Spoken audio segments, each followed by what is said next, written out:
President Donald Trump told reporters Wednesday he would be signing something that would stop his administration's policy of separating migrant children from their parents at the United States' southern border after weeks of claiming such a measure was fully under Congress's power and not his own.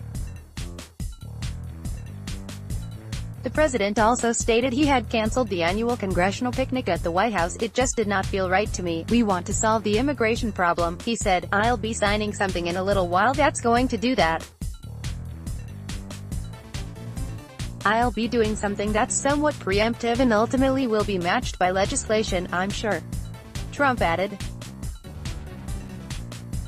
The president had repeatedly, and as recently as Wednesday morning, blamed Democrats and previous administrations for the widely condemned policy of taking children from parents, and was accused of placing the children in a hostage-like situation so as to not only pass sweeping immigration reforms but to ensure funding for his proposed border wall. "The fake news is not mentioning the safety and security of our country when talking about illegal immigration.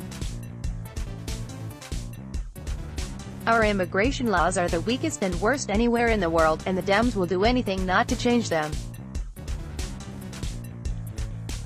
2 hours later the president added, "It's the Democrats' fault. They won't give us the votes needed to pass good immigration legislation. They want open borders, which breeds horrible crime. Republicans want security.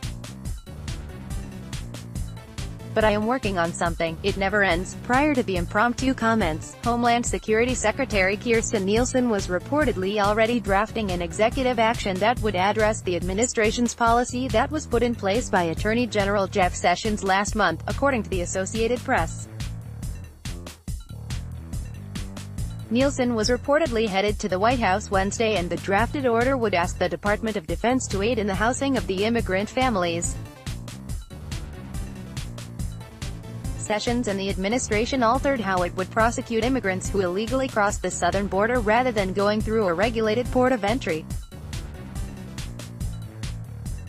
The migrants are now being charged as criminals instead of the previous policy of treating the case as a civil matter, resulting in more than 2,300 children being separated from their parents.